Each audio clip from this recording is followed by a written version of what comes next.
Hello friend. तो कल हम सभी ने हाइड्रोलिक्स के बारे में देखा था कि हाइड्रोलिक्स क्या है। ठीक है, ये कल के लेक्चर्स में हमने देखे थे। और आप थोड़ी सी पेशेंस बनाएंगे ना तो बहुत जल्दी, अगर 15-15 मिनट के आसपास का मैं वीडियोज बना रहा हूँ और चाहो तो आप स्पीड में भी करके देख सकते हो। ठीक है, तो अगर करके देखते हो तो फटाफट आपको समझ में भी आ जाएगा और बहुत अच्छे से जल्दी से कॉन्सेप्ट भी समझ में आ जाएगा। ठीक है, हालांकि आपके पास ये टेक्स्ट बुक है तो आप साथ साथ में प्रिपेयर भी कर सकते हो। कुछ इसमें नोट डाउन करना है तो नोट डाउन भी कर लोगे। ठीक है, तो यहाँ पर देख ले, पेंसिल से करेंगे तो बेटर रहेगा। मैं भी यहाँ पे पेंसिल से ही कर रहा हूँ क्योंकि ये बुक खराब ना हो इसकी वजह से। तो यहाँ पे देखिए, फ्लूइड मैकेनिक्स जो होता है, हाइड्रोलिक्स भी बोल सकते हो, वो 3 कैटेगरी में इसको बांट दिया गया है।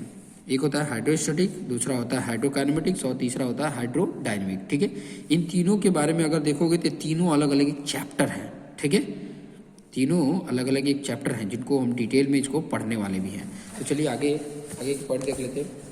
आगे की पॉइंट यहाँ पे क्या है, आगे अगर यहाँ पे देखोगे तो बोला है application of hydraulics in civil engineering. तो सिविल हाइड्रोलिक्स का एप्लीकेशन क्या है, इसके पहले अपने फ्लूइड का एप्लीकेशन देखा था। अब हाइड्रोलिक्स जो रिलेट करता है ना, वो वाटर को रिलेट करता है। ये याद रखना, वाटर या कोई भी लिक्विड, वाटर और एनी लिक्विड कोई भी लिक्विड को रिलेट करता है हाइड्रोलिक्स। ठीक है, लिक्विड को।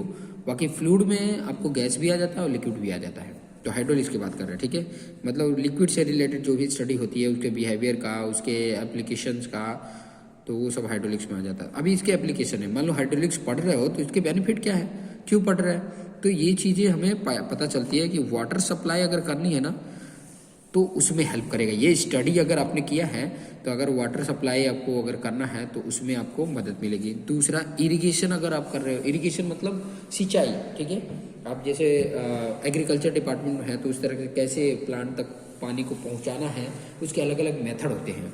इरिगेशन इंजीनियरिंग एक ऑलरेडी एक डिपार्टमेंट भी है, ऑलरेडी एक सब्जेक्ट भी आता है। फिर उसके बाद से वाटर पावर जनरेशन मतलब जिसमें इलेक्ट्रिसिटी जनरेट किया जाता है, जैसे हाइड्रो इलेक्ट्रिक पावर है, तो उसके बारे में भी आप प्रॉपर तरीके से उसके डिज़ाइन भी कर सकते हो with the help of hydraulics. अगर आपने समझा है, पढ़ा तो रिवर का डेवलपमेंट कर सकते हैं। फिर फ्लड कंट्रोल कर सकते हैं with the help of hydraulics. ये अगर आपने समझा अच्छे से तो। अब जो मैंने बोला 3 कैटेगरी में है हाइड्रोस्टैटिक, तो हाइड्रोस्टैटिक होता क्या है, ठीक है, 1 बाय 1 धीरे धीरे सब कुछ समझते जाएंगे और आपके जो डाउट है वो भी क्लियर करते जाएंगे कि ताकि कोई भी आपको डाउट ना रहे। ठीक है, तो देखिए हाइड्रोस्टैटिक क्या होता है। हाइड्रोस्टैटिक बोल रहा है, hydrostatic is the branch of fluid mechanics का ही ये ब्रांच है, dealing with the behaviour of fluid when it is at rest. जब फ्लूइड जो होता है, जो लिक्विड है, वो एट रेस्ट है, रुका हुआ है, तब उसके बिहेवियर की जो डीलिंग स्टडी की जाती है उसी को बोला जाता है हाइड्रोस्टैटिक। समझ में आ गया होगा। ठीक है, रुका हुआ पानी या रुका हुआ कोई लिक्विड का मतलब क्या हुआ, जैसे मान लो कोई टैंक में पानी है या लिक्विड है, या डैम के रिजर्वियर का जो पार्ट होता है वो रुका हुआ है, पॉन्ड है उसमें हुआ, वेल है उसमें पानी रुका हुआ है, बह नहीं रहा है, फ्लो नहीं कर रहा है।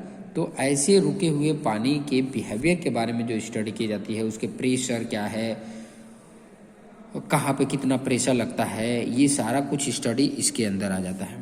फॉर एग्जांपल में दिया भी है, water pressure on gate of dam का जो गेट होता है उसके ऊपर जो वाटर का प्रेशर होता है, क्योंकि उस टाइम पे वाटर क्या होता है, स्टैटिक होता है, रुका हुआ होता है। स्टैटिक का मतलब होता है रेस्ट, रुका हुआ।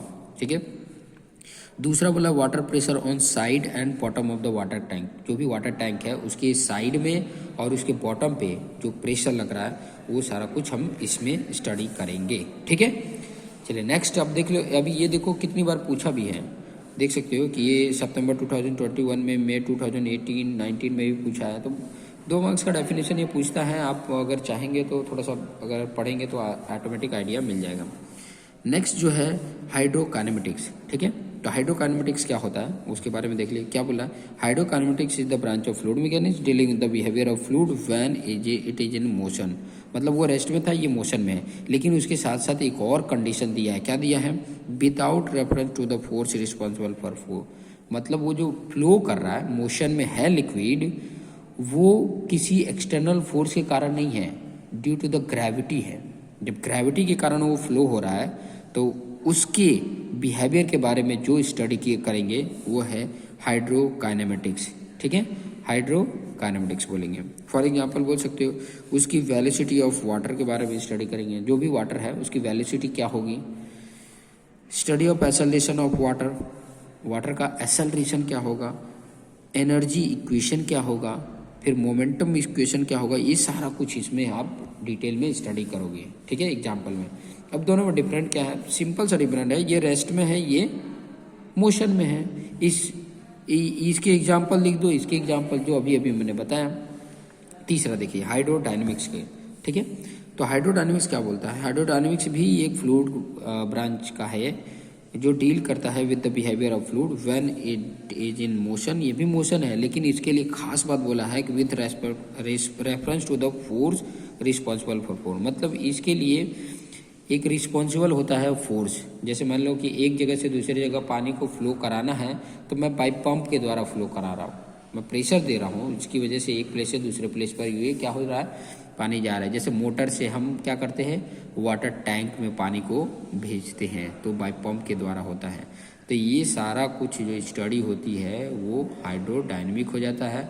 और हाइड्रोडायनेमिक में आप देखेंगे एग्जाम्पल, जो चेंज इन प्रेशर, उसकी प्रेशर चेंज हो रहा है उसके बारे में जानोगे। फ्लो थ्रू ओरिफिस, ओरिफिस के थ्रू फ्लो करा रहे हैं, तब उसकी क्या क्राइटेरिया होती है। इम्पैक्ट ऑफ जेट या वाटर टरबाइन से रिलेटेड आपको इन्फॉर्मेशन मिलेगा। And water pressure due to the bend of pipe, अगर पाइप बेंड है तो उसके कारण वाटर प्रेशर क्या होगा, ये सारा कुछ इसके में आपको जानने को मिलेगा। ठीक है, चलिए नेक्स्ट हम चलते हैं। यहाँ पर भी थोड़ा सा एक छोटा सा डिफरेंस है, डिफरेंस आप यहाँ पे देख सकते हैं। डिफरेंस क्या है, हाइड्रोडायनेमिक और हाइड्रोकाइनेमेटिक। देखो इन दोनों में सिर्फ और फर्क है कि हाइड्रोडायनेमिक है जिसके लिए रेफरेंस फोर्स होता है, और इसके लिए रेफरेंस फोर्स नहीं होता है, without reference of to the force. बाकी सब सेम ही है, ये भी मोशन में होता है, ये भी मोशन में होता है। एग्जाम्पल इसका एक सा एग्जाम्पल दे देना जो अभी अभी मैंने बताया, सिंपल सा ये डिफरेंस लिख सकते हो। अब उसके बाद आ जाता है इंपॉर्टेंट पॉइंट जिसका नाम है टाइप्स ऑफ फ्लूइड। कितने टाइप के फ्लूइड होते हैं, मतलब अगर लिक्विड की बात करें या गैस की बात करें तो कितने टाइप्स के होते होंगे। तो इसमें एक होता है आइडियल फ्लूइड। आइडियल फ्लूइड को काल्पनिक फ्लूइड भी बोला जाता है, इमेजिनरी फ्लूइड बोला जाता है, जिसके अंदर हर अच्छाई गुण हो उसको आइडियल बोला जाता है। फिर दूसरा है रियल फ्लूइड, जो भी हम फ्लूइड देखते हैं, हमको जो दिखाई देता है, हमारी आंखों से दिखाई देता है, उस फ्लूइड को हम बोलते हैं रियल फ्लूइड। ठीक है, तीसरा है न्यूटोनियन फ्लूइड। ठीक है, इसके बारे में भी मैं बताऊंगा। नॉन न्यूटोनियन फ्लूइड क्या होता है एंड आइडियल प्लास्टिक फ्लूइड क्या होता है, उसके बारे में मैं वन बाय वन करके बताते जाता हूँ। तो देख सकते हैं यहाँ पे आइडियल फ्लूइड। आइडियल फ्लूइड क्या होता है, a fluid which is incompressible. कैसा फ्लूइड, ऐसा फ्लूइड हो जो क्या हो, इनकम्प्रेसिबल हो and is having no viscosity. Viscosity मतलब जैसे मैं कोई लिक्विड फ्लो करा रहा हूँ, तो फ्लो कराने पे देखते हो कुछ समय के बाद आगे जाके रुक जाता है। तो रुकता क्यों है, क्योंकि उसके अपोजिट डायरेक्शन में सरफेस पे एक फोर्स लगता है, जिसको फोर्स को बोला जाता है विस्कस फोर्स।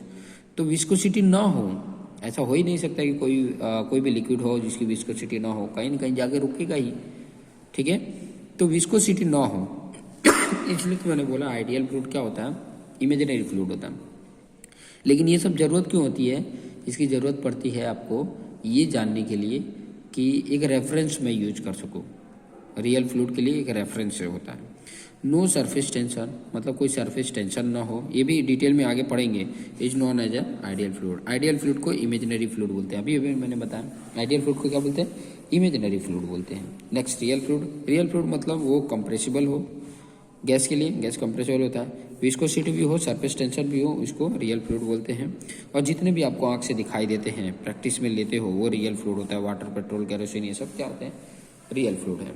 ठीक है, चलिए अब ये जो बोला है ना कंप्रेसिबल, एक्चुअली फ्लूइड लिक्विड को बोलेगा ना तो कंप्रेसिबल बहुत कम मात्रा में होता है, होता तो है लेकिन कम मात्रा में होता है। चलिए आइडियल फ्लूइड और रियल फ्लूइड में बता सकते हो, ये इनकम्प्रेसिबल होता है, ये कंप्रेसिबल होता है।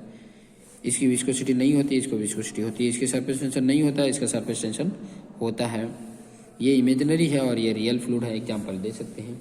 क्लियर हो गया। चलिए अब न्यूटोनियन फ्लूइड को समझिए। न्यूटोनियन फ्लूइड और नॉन न्यूटोनियन फ्लूइड किसको बोलते हैं। कोई रियल फ्लूइड है in which shear stress is directly proportional to the rate of shear strain. Rate of shear strain ध्यान से समझिए, किसके रेट के, वेलोसिटी ग्रेडियंट। ठीक है, और वेलोसिटी ग्रेडियंट भी बोलते हैं shear stress, rate of shear strain को, उसी को बोला जाता है। मतलब बोल रहा है कि शियर स्ट्रेस जो है वो directly proportional to rate of shear strain, directly proportional to rate of shear stress. तो इस प्रकार के जो फ्लूइड होते हैं उनको बोला जाता है न्यूटोनियन फ्लूइड। एग्जाम्पल में जितने भी गैस हैं वो सब न्यूटोनियन फ्लूइड है, या ग्लिसरीन देख लो, या केरोसिन देख लो, या एयर, वाटर, अल्कोहल, ये सब न्यूटोनियन फ्लूइड है, ठीक है, एग्जाम्पल है। हालांकि अगर बोला जाए तो ये रियल फ्लूइड भी हैं, बट उसके साथ साथ ये उस रियल फ्लूइड में भी अलग ये टाइप का, देखो बोला है ना रियल फ्लूइड, ठीक है। तो ये रियल फ्लूइड है, बट रियल फ्लूइड को भी कैटेगराइज कर दिया गया है, जैसे कि न्यूटोनियन फ्लूइड इस टाइप के होते हैं। जितने भी गैस है, ग्लिसरीन है, केरोसिन है, एयर, वाटर, अल्कोहल, ये सब कुछ क्या है, Newtonian fluid. Non Newtonian fluid क्या होता है, रियल फ्लूइड ये भी होता है, in which shear stress is not proportional to rate of shear strain. For example में क्या है, जैसे स्लरीज है, जेल है, टूथपेस्ट है, पॉलीमर पेंट है, लुब्रिकेंट ऑयल है, ब्लड है, ये सब नॉन न्यूटोनियन फ्लूइड में आ जाते हैं। जैसे ये ग्राफ कभी कभी ये पूछ लेता है कौन किस ग्राफ को रिप्रेजेंट कर रहा है, तो थोड़ा सा ध्यान देंगे ना, देखिए यहाँ सेंटर से जो सीधा जाता है न्यूटोनियन फ्लूइड होता है, ठीक है। इसके ऊपर एक कर्व जैसे आता है नॉन न्यूटोनियन फ्लूइड, यहाँ से जो सीधा जाता है आइडियल प्लास्टिक फ्लूइड, और ये कर्व जैसे जाता है इसको बोला जाता है थिक्सोट्रोपिक फ्लूइड होता है, ठीक है। और ये डॉट डॉट करके बताया गया नॉन न्यूटोनियन डिलेटेंट फ्लूइड होता है, और ये आइडियल फ्लूइड होता है, और ये रियल फ्लूइड होता है, आइडियल फ्लूइड और रियल फ्लूइड, ठीक है। बाकी सब रियल फ्लूइड ही है, तो आपको आइडिया मिल ही रहा है। जैसे यहाँ पे बोला है कौन सा, ideal fluid, ideal plastic fluid, जिसको बिंघम प्लास्टिक भी बोला जाता है, Bingham plastic, ideal plastic fluid. वो क्या होता है, a fluid in which shear stress is more than yield value, yield value से ज़्यादा हो shear stress, and shear stress is proportional to the rate of shear strain हो, तो ऐसे फ्लूइड को हम बोलते हैं आइडियल प्लास्टिक फ्लूइड। जैसे ऑयल हो गया, पेंट हो गया, सीवेज स्लज हो गया, सीवेज स्लज तो समझ रहे होंगे, तो ये सारा कुछ आ जाता है। नेक्स्ट जो इम्पोर्टेंट पॉइंट है, बहुत इंपॉर्टेंट पॉइंट है, वो है प्रॉपर्टीज ऑफ फ्लूइड। इसमें से खास करके इतने में से कोई एक क्वेश्चन पूछता भी है, ठीक है। तो इस यूनिट का ये वाला जो टॉपिक है प्रॉपर्टीज ऑफ फ्लूइड, ये मैं नेक्स्ट वीडियो में बनाऊंगा, क्योंकि देखिए 12 मिनट तक हो गया है, और मैं नहीं चाहता कि मेरी जितनी वीडियो है उसकी लेंथ ज़्यादा हो। चाहूँ तो मैं 1-1 घंटे भी बता दूँ, ठीक है, बट पेशेंस नहीं होता है। अगर पेशेंस हो तो आप कमेंट करके ज़रूर बताएं कि सर 1-1 घंटे या हाफ एन आवर का वीडियोज बनाइए, कि ताकि एक वीडियो में ज़्यादा से ज़्यादा कवर कर पाएँ, तो वो भी मैं बना लूँगा, ठीक है। तो प्रॉपर्टीज ऑफ फ्लूइड के नाम याद कर सकते हैं, डेंसिटी या मास डेंसिटी एक ही को बोला जाता है, स्पेसिफिक वेट या वेट डेंसिटी एक ही को बोला जाता है, स्पेसिफिक वॉल्यूम क्या होता है, स्पेसिफिक ग्रेविटी क्या होता है, सरफेस टेंशन क्या होता है, कोहेजन एंड एडहेजन क्या होता है, कैपिलरिटी क्या होती है, विस्कोसिटी क्या होती है, बल्क मॉडुलस ऑफ इलास्टिसिटी क्या होता है, कंप्रेसिबिलिटी क्या होती है, वेपर प्रेशर क्या होता है, ये सारा कुछ डिटेल में विथ फॉर्मूला सब कुछ बताएंगे, और ये बहुत काम देंगे, आगे के जितने भी चैप्टर हैं उसमें बहुत हेल्प करेंगे। तो ये जानना बहुत ज़रूरी है, ये अगर नहीं जानते हैं तो जानने की कोशिश ज़रूर करना है, ठीक है। तो देखते रहिए और अपने दोस्त मित्रों को शेयर करना ना भूलें। आप लोग अगर देखते हो, आप लोग अगर साथ देते हो, तो मेरा भी उत्साह बढ़ता है कि मैं ज़्यादा से ज़्यादा वीडियो बनाऊँ। मैं रुक कैसे जाता हूँ कि आप लोग का सपोर्ट नहीं मिलता है, तो फिर रुक जाता हूँ। तो आप लोग भी अपना प्रयास करें, अपने दोस्त मित्रों को शेयर करें, कि ताकि ये जो अभी मैं ट्राई करूँगा, देखो जितने भी सब्जेक्ट हैं, जैसे ये हाइड्रोलिक्स बता ही रहा हूँ, ठीक है, हाइड्रोलिक्स तो बता ही रहा हूँ, उसके साथ साथ अभी देखो सर्वेइंग भी है, ये भी मैं बता दूंगा। फिर उसके बाद से CMT है, वो भी बताऊंगा। उसके बाद आपको मॉस है, वो भी बताऊंगा। तो अगर आप लोग साथ में लगे हुए हो तो ये सारे सब्जेक्ट मैं यहाँ पर बता दूंगा, कि ताकि आपका कॉन्सेप्ट क्लियर हो सके, ठीक है। तो देखते रहिए, थैंक यू।